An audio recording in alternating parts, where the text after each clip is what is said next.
And welcome back to another podcast with Mr. Hagan. On this podcast, we're going to continue to talk about bonds and how the Federal Reserve uses bonds to control the money supply. On the previous podcast, we talked about what you're looking at on your screen now, which is how the seller of a bond is the borrower and the buyer of the bond is the lender, and we looked at how those transactions take place, and we said that oftentimes a lot of the times we're talking here about the United States federal government being the seller of the bond, and this is how they are borrowing money in order to finance government spending, and that their bonds could be anywhere from, could be a couple months on a bond, could be a couple years, could be 10 years, could be 30 years on a government bond. So there's a big market for buying and selling these government bonds. There's a huge market. Now, first, what we're looking at here is the government just issuing the bond. So if this is the government instead of some individual, and the government is issuing this bond, the government issues lots and lots and lots of these bonds, and then that's the initial thing that happens. The government issues the bonds in order to borrow money, but after that happens, then the bonds buy and sell in the secondary market. And when that happens, that's when the Federal Reserve gets involved. So the Federal Reserve, I also said on a previous podcast, the Federal Reserve, through the FOMC, the Federal Open Market Committee, that they are going to manage the money supply. They are going to increase or decrease the money supply by adding or subtracting money to the economy, and that is done through, we said, open market operations,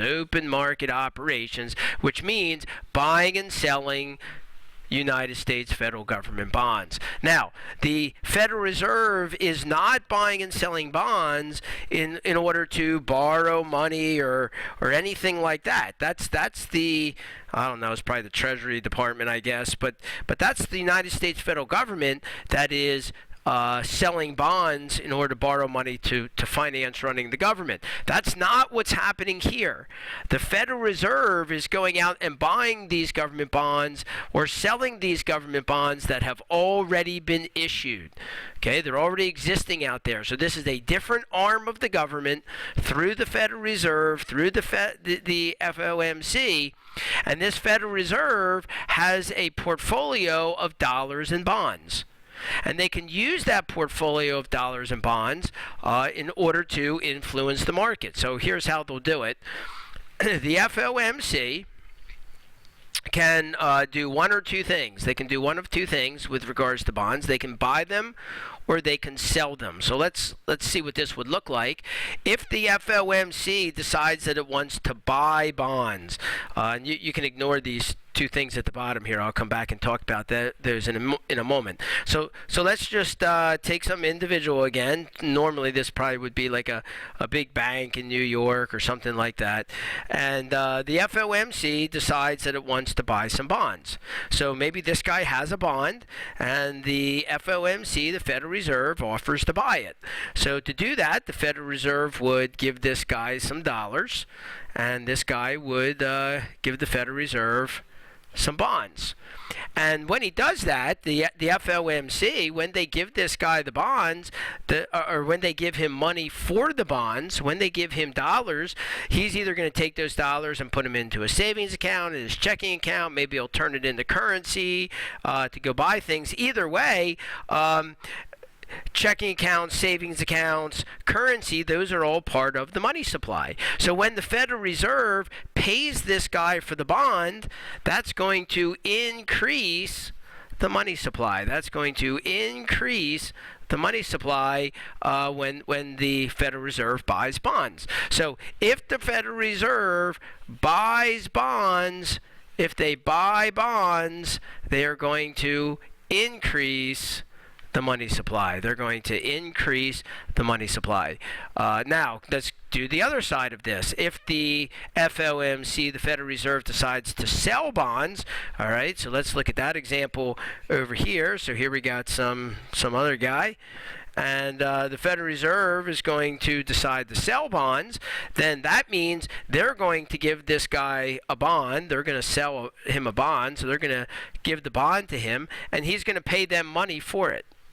And when he pays them money for the bond, that money is now taken out of circulation. The FOMC is going to take that money and they're just going to sit on it. So the money comes out of this guy's checking account or out of his savings account, and those are all part of the money supply. So if those dollars come out of his savings account, that's going to decrease the money supply in the country. So that's going to cause a decrease in the money supply. That's going to cause a decrease in the money supply. So this is when the Federal Reserve sells bonds. Okay, if they sell bonds, If they sell bonds, then they are going to decrease the money supply. They're going to take dollars out of circulation.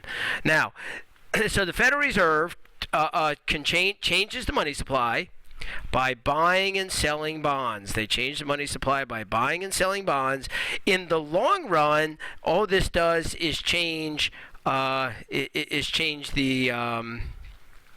price level. So you could cause inflation. I have inflation here, but it could cause deflation as well. In fact, if you think about it this way, I'm going to show you this on a previous or on a few. Well, actually, I'm going to hold off and show you that on a future podcast. Let me just remove that. Let me just say it right now. I'll show it to you on another podcast. In the long run, changing the money supply is only going to change prices. I really shouldn't have even put inflation here, although that's true. It's going to change inflation, deflation, disinflation, whatever. It's going to change prices. In the long run, all they're going to influence is prices from the long run classical position. But in the short run, changing the money supply, so let's just separate this out. In the long run, changing the money supply changes. In the short run, changing the money supply is going to change the gross domestic product and unemployment. Let me say that one more time because I might have been a little bit confusing about it. In the long run, changing the money supply only changes prices. In the short run, changing the money supply can affect the real economy.